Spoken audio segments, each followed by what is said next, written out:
welcome back, everybody. It's time once again for Closing the Wealth Gap. The one show, maybe the only show, that shows you how to close the wealth gap in your own life with the man who's done it for many. Our wealth coach himself, Tyrone French. Hey, Tyrone. Welcome, everybody, to this edition of Closing the Wealth Gap. I'm Tyrone French, and I'm here with my, I guess I can call him a sidekick. I'm Ed McMahon, and you're Johnny Carson. Or I'm dating myself. I don't know. Yeah. Paul Roberts. I mean, I tell you, I get so many emails and calls about you and your personality and, how knowledgeable you are and how, it's just, we have this balance as far as going back and forth. And they always talk about, you ask the questions that they would love to ask. It's like they're listening to the show, and all of a sudden you say exactly what they were thinking. That's my goal. That's my personality type that comes easy to me. I'm the question asker. I'm the one that's back of the room says, a big meeting around the room and said, excuse me, but what are we doing? Exactly. Hey, but I tell you what, a lot of things are going on in the world today. I'm getting a lot of phone calls from my clients. A lot of, people that know me know that I have an insurance company, Tyrone. Well, I'm a insurance marketer. Right. Tyrone French and Associates. I contract with various insurance companies, life insurance, annuities, things like that. But, seldom do I find myself in a situation where I'm dealing with automobile insurance. And I'll tell you a fascinating story. I drive a BMW. I love my BMW, but, it started, the engine started naturally vibrating. You drive a BMW. I don't drive a BMW, but you drive a BMW, naturally. Here's the thing, when I get into my car and they have the medallion on the steering wheel. Yeah. A lot of people see BMW, but I see Build My Wealth. Oh, wow. I see Build My, so every time I get inside my car, it's reminding me to build my wealth. They're going to love that. Let's send this to BMW. They're going to put you on an ad or something here. That's powerful. I tell you what, here's the thing though. I mean, hold that thought because, they may want to, they may try to burn this. They may be the other way here. But anyway, I take my car to the dealer. Yes. And, when I bought the car, I bought it was a maintenance package on it. Right. And which so many people say, that's a sucker's bet. You're never going to use it. Forget it, Well, here's the thing. I would take my car in for servicing, and BMW wouldn't charge me a dime. They did this multi-point servicing. They would check everything, and, I'd pick up my car, and it was running fine. I'd make a few suggestions. They'd check it out and say, oh, well, it's okay, or we can't duplicate it, blah, blah, blah, whatever. So again, a couple of weeks, I'm driving my car and I noticed that, when I started up, the engine is vibrating. Make a long story short, I take it to the dealership and they check out the car. And here's the thing, Paul, my maintenance contract had expired. The warranty on the car, the vehicle warranty had expired. Are you so organized that you knew it and you just chose to let it expire? Or was it just like it happens to most of us? What do you mean it expired? Well, COVID happened. Yeah. See, normally, I buy a car and then I, keep it for a couple of years and then I buy another car. I just upgrade it. And then the maintenance plans on it, the warranties, everything transfers over. So I never have to worry about that. COVID kind of, put a halt to certain things. And I was like, well, I started, taking a look at my situation, my finances and stuff. And I started asking myself, do I really need another car right now? Right. The car was running fine, but just like Murphy's Law, whatever can go wrong. Will. So again, I had this issue with the vibrating at the engine. Take the car in. Sure enough, both motor mounts had collapsed. Ooh, ouch. That doesn't sound good. And the problem was they diagnosed the problem to whereas one day I was driving my car and I hit this pothole, a major pothole. I just thought it tore off the whole front end of the car. And so I'm like, wow, I'm glad, I'm thinking BMW engineering and stuff. The car's fine. No problem. Matter of fact, before I get in that, I'll tell another story. One day I was driving my car, on the surface street and I'm watching traffic, rear traffic and traffic in front of me, the lights changing. I'm assuming that this person's going to accelerate and go through the light. So I accelerated a little bit, to make the light as well. Normally I don't do that, but this person decided to stop. Yeah, been there. And all of a sudden, within a split second, Paul, I had a car on the side of me, a car behind me. All of this stuff is happening in a split second. And I'm thinking, oh my God, I'm getting ready to have an accident. Now, as far as my auto insurance, I've never had an accident, never reported an accident. Wow. I've never been in an accident. They say every couple of years people get in an accident, minor, small, or minor, big. So it just flashed across my eyes, that my third eye that, hey, I'm going to have this accident. How bad is it going to be? And Paul, all I knew was to hit the brakes. That's all I knew at that moment, hit the brakes. And all of a sudden I heard these tiny explosions in my mind going on all around the car. Ooh. Left axle, right, rear, whatever. Just these tiny explosions. And I gripped the steering wheel, and all of a sudden the car stopped. The car stopped. And I could hear the little where I was really close to the car, the buzzer. But the thing is, I wasn't in an accident. And I took my car into servicing, and they said, oh, and I told them the same scenario as far as the story. I said, I knew I was in an accident. All of a sudden I hit the brakes and I heard these tiny explosions. And they said, oh yeah, that's just how the ABS works, as far as the computer automatically gives tension and releases tension on certain right, brakes. Exactly. It does it in a split second. Yeah. So that sold me on BMW as far as their performance and the safety and the whole 9 yards. So right. I love my BMW, but I took it into the dealership. They said, okay, well, your motor mounts are collapsed, and we got a problem with one of your axles. We see there's a crack in it. Wasn't devastating to whereas it was it was going to fall apart but they did, when they did the service, and they say, well, you need to take a look at this. 6 months when you bring the car back in, we're going to reevaluate it, make sure everything is okay. But we just wanted to bring this to your attention. Yeah. But we will have to replace your motor mounts. So when they did the initial estimate, everything was $3,500. Oh, always. They just start with those numbers. $3,500. And then they asked me if I wanted to proceed like that wasn't a major decision. Yeah. Well, and how would you like to pay for that? Right. So, but here's the thing. You know what? I'm not going to, I had a service representative. I'm not going to give his full name, but we're just going to call him Angel. Was he an angel, or was he a devil? Well, he acted like an angel, man, but his name is Angel. I'm not going to get into his last name, but we were talking. He said, well, I tell you what, he said, they pulled the maintenance records of the vehicle, because I've never had my car serviced anyplace else. He said, well, I need to talk to my manager. And I've heard that before. Let me talk to the manager. They go back, have a cup of coffee. Yes, exactly. Oh, I talked to the manager, and we can do this. Yeah. So, oldest sales trick in the book here. Yeah. So the guy tells me, he said, well, my manager is, in a meeting right now, blah, blah, blah. But as soon as he gets out of the meeting, we're going to give you a call. And I'm sitting there thinking, okay, well, I'm just waiting for the shoe to drop. Right. So finally, the manager calls me up. He said, hey, I was tied up all day. He said, but first thing in the morning, he said, I'm going to take a look at, we're going to pull your service records, everything.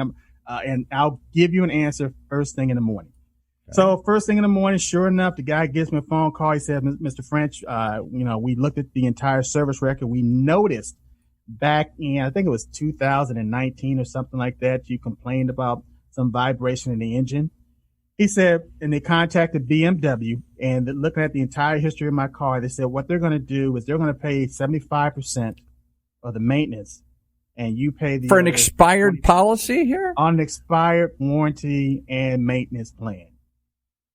And I sat there with my mouth open. Yeah, I'm sitting here with my mouth open now. Like, wow, I can't. But here's the thing. I had a backup, and I didn't know this at the time. But Angel had told me, he said, Tyrone, he said, sometimes what people do is they call their auto insurance company to see if they would pay for it. And I had never heard of anything like that. You can call the auto insurance company? That's the last person I would call if I didn't have a policy. Hey, could you pay for this? But think about it. I mean, people think they have an automobile policy and it's in case they get into a car accident. But again, he said it went into one ear, out the other. But when he came back and said, he told me about the $3,500, and I was talking, and the service manager's name was, Todd, came back and said, okay, well, Mr. French, we're going to work with you 75%. You paid the 25%. Man, that was like a big relief. And again, here's the thing, Paul. It's not, I have the money to pay for it, but why pay all of that money if you don't have to? No. That was the whole issue. That was the whole point. I get that loud and clear. I get more mad over the little stuff. The waste. You know what? To me, it's waste. I don't mind if I choose to go spend $3,500 on a vacation or something. Great. If I choose to live it up and spend some money, great. But it's that unexpected thing that pops up that I wasn't planning for, that I wasn't prepared for, that always ticks me off. And then somehow I feel like, whether I got it or not, what a waste. Gee, I just got this money and now I'm going to waste it. It just got taken away from me. Exactly. So again, being everybody's man, I mean, most people feel that way. I mean, so it's just common to think, hey, look, I don't, it's got to get done, got to do it, but I don't want to do it.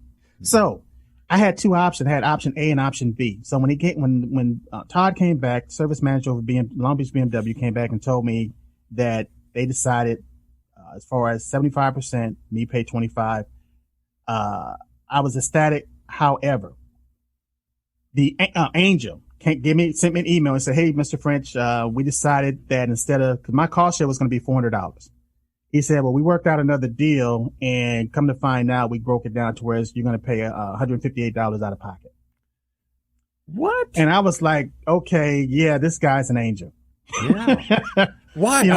Everybody in the audience is asking why. Why did they bend over backwards for you? Why are they accommodating you? Why did they once they make a deal, why do they try and make it better? You're not moaning and complaining. You're not threatening them. You're not. The idea that what they told me was that based on my relationship with them, the servicing that was performed, because I never missed a service, scheduled service. They look at my car, it's immaculate. My car, it's like they can't believe how well my car is maintained. And so they took all of that into consideration and just wanted me to be a happy customer.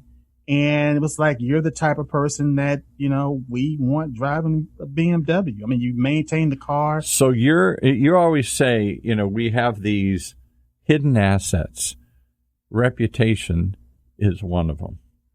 You were a good customer and you didn't value that enough. They did. Now we're talking feelings, not facts. My feelings are always hurt. I don't think my bank, my credit card, my dealer really cares that much whether they continue the relationship. They say they do. The few times I have to bump into somebody over something, usually like a late fee or something, they give me holy hell about it here. Well, one of the things I can honestly say from the conversation I had with the service manager over there, again, his name was Todd. I told him, I said, Todd, I said, I am a BMW customer for life. Yes. Wow. That one little thing, they had a choice which way to go. Yes. Should we give a shout out to the dealership? Do you want to? Well, it's Long Beach BMW, and I mean that's phenomenal. That's about it. Again, I'm a satisfied customer. I've been with them now for a few years. I guess going on 6 years, and it just gets better and better and better. So I say the takeaway is one: the importance of having a relationship, and don't downplay it. Don't assume. Don't just roll over and say it doesn't matter. Too often I say it doesn't matter. I don't think it matters enough anymore. But when it does, it does. You saved a chunk of dough and felt good. The whole experience was positive. The shock went away. They made you feel like a king, and they kept you a customer for life. Wow, over a simple thing. Yeah. But here's the thing: they also were trying to solve the problem prior to, as far as like I said, the $3,500, because Angel had mentioned. The service rep had mentioned about the car insurance. I had never thought about that. So this is what I want my listeners to understand and check out today. Okay. In your automobile policy, you have this clause. Well, some policies have a clause or a benefit for mechanical failure. I didn't know this. But again, you could be paying your automobile insurance. You're thinking, okay, if I don't get into an accident, I'm never going to use this. So it's almost like, I'm wasting money. But you get into an accident, the first thing people want to know is, did you have auto insurance? Right. So I called the insurance company. I explained to them what the situation was. And I'm thinking, in the back of my mind, I'm thinking that they're going to, laugh me off the telephone. Right. Exactly. The service rep, they pulled my policy and said, "Oh yeah, Mr. French, your policy covers mechanical failures."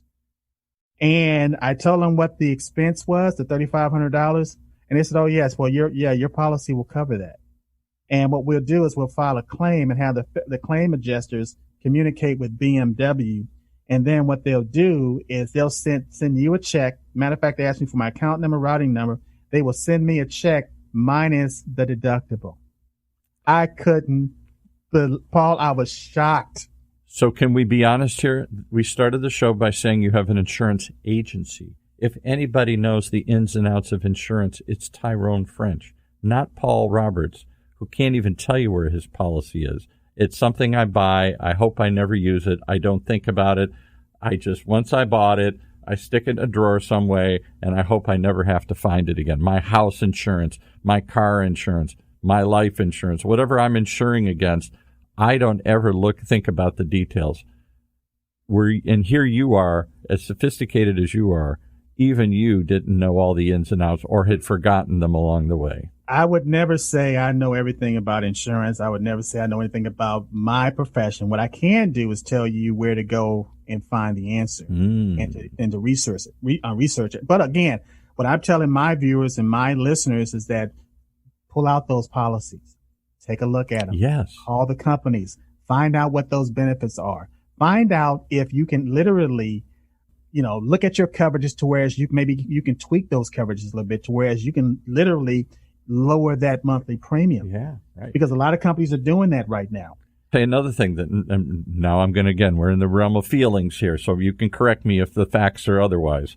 But my feeling is about so many insurance guys, not Tyrone French, but so many other guys. They sign you up and they forget about you too. They don't call up and say, hey, things have changed. There's a new policy out. There's a new thing. And maybe it's just because they don't want to let sleeping dogs lie. I don't want to bring it up and evaluate it again.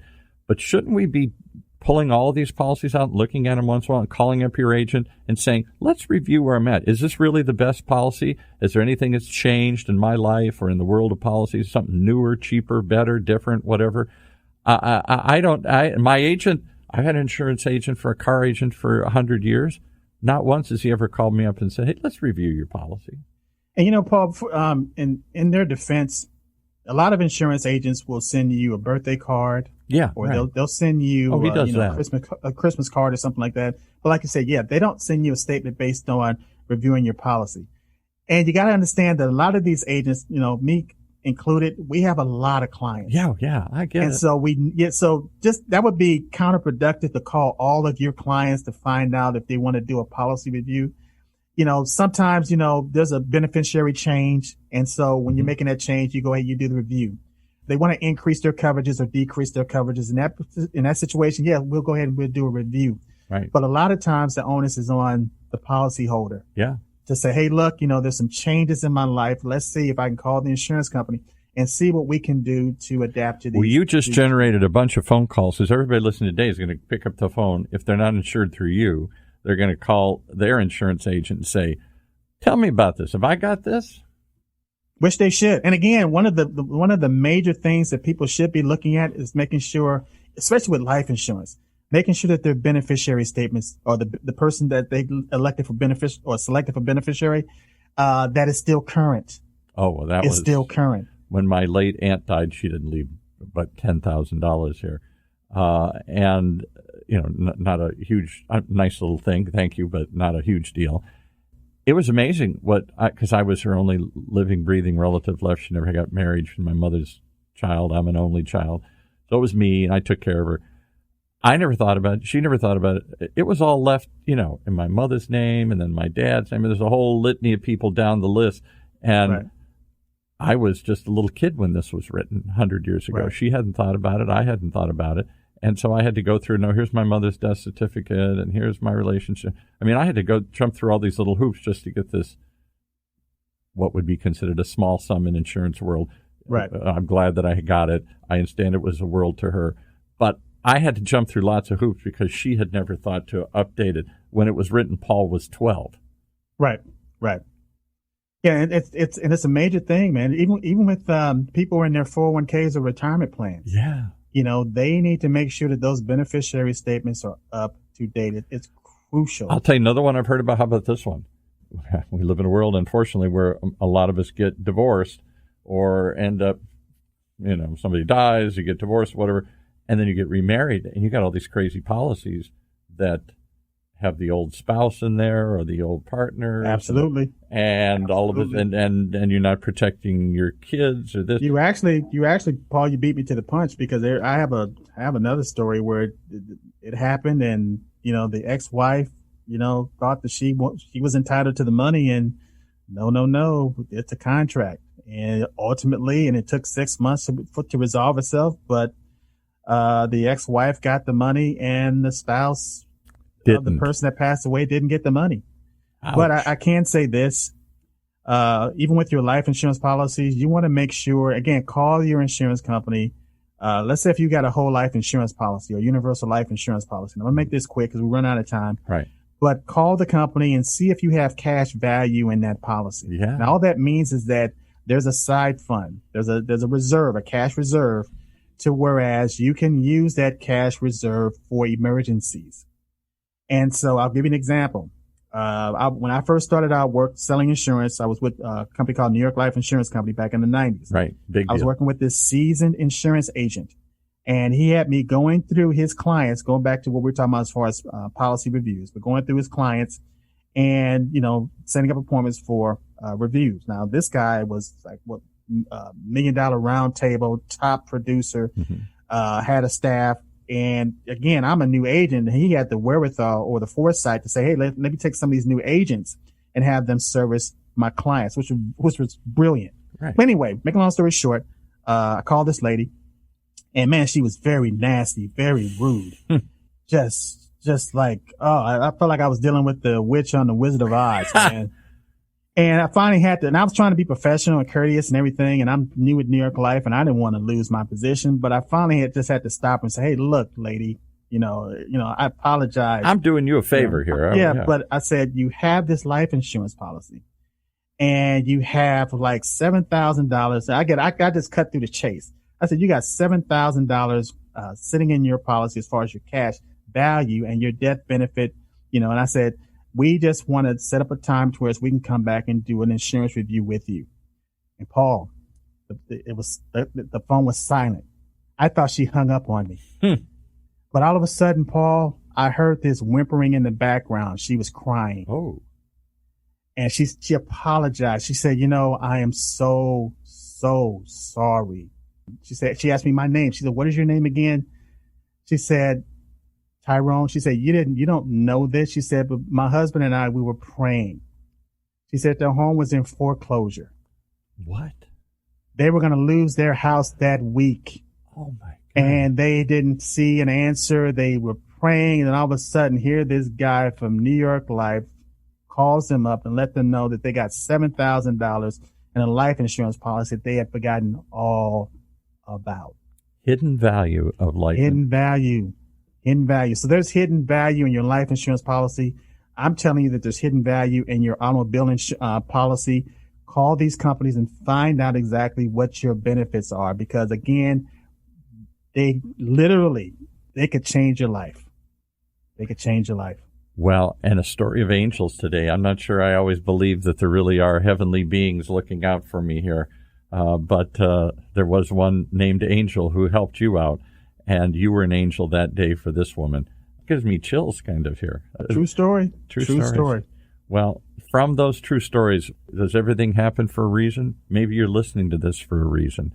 Maybe somebody's trying to reach out through Tyrone here and tell you a story that you need to hear today. Think about it. And go find your policy. Let's start with that. Just go find them. Look at them. Yes. You have nothing to lose, but you have everything to gain. There you go.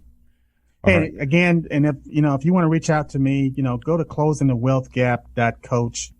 But I tell everybody, the best way to contact me is to download my free mobile app. It doesn't take up any space on your phone. Just go to Tyrone, or just go to closingthewealthgapapp.com, closingthewealthgapapp.com, or if that's too long, just go to TyroneFrenchApp.com. And now you got an instant connection, a button you hit, and you can communicate and connect and get a feed of information and other ideas like this whenever you want. It's at your fingertip. Absolutely. My business is in the palm of your hands. I like that. All right. Thanks for joining us here today. Oh, you're going to give me chills here. All of these stories, how you got saved and how you saved somebody else, all because you knew there is hidden benefit in insurance that we don't understand. Thanks so much. Absolutely. Thanks, Paul. That's our show for this week. Closing the Wealth Gap. The one show, the only show that shows you how to take control of your financial future. Right here in Orange County's only community radio station, OCTalkRadio.net.